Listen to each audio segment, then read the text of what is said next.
Witches, demons, moral panic. During the golden age of comics, the early 1950s marked a time when horror comics surged in popularity, captivating the imaginations, and sometimes the fears, of young and old alike.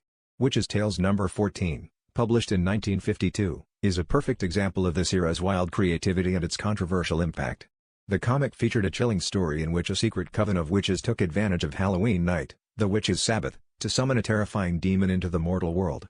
The story was replete with eerie, atmospheric artwork, shadowy forests, leering jack-o'-lanterns, and the grotesque visage of the demon itself. For readers, especially children, it was a thrilling and spooky tale that blurred the line between fantasy and nightmare, delighting some but deeply disturbing others. What made Witches' Tales No. 14 stand out wasn't just its content, but the public reaction it provoked. Parents, educators, and religious leaders across America were horrified by the depiction of occult practices and demonic imagery, which they believed could corrupt young minds. The story's climax, which saw the witches successfully unleashing the demon upon an unsuspecting town, was particularly alarming for those already concerned about the growing influence of comic books. In response, communities organized comic book burnings, where stacks of horror and crime comics, including witches' tales, were tossed into bonfires as a symbolic act of purification. These events were often covered by local newspapers, who fanned the flames of moral panic. This incident was part of a larger cultural backlash against horror comics in the early 1950s, a movement that eventually led to Senate hearings on juvenile delinquency and the creation of the Comics Code Authority.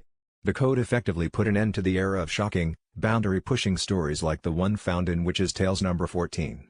But in retrospect, these stories are a fascinating window into the anxieties and fascinations of the era.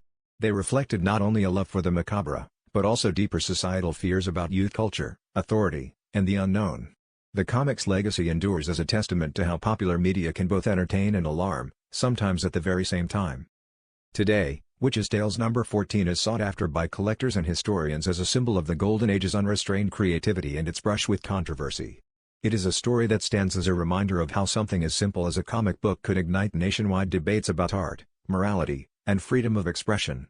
The tale of the Halloween demon, the witches' coven, and the ensuing outrage is a piece of weird comic book history that captures the spirit of an era when anything seemed possible on the printed page, and when the boundaries of acceptable storytelling were being tested with every issue. Brought to you by Victory Age Comics. Reviving forgotten heroes, one panel at a time.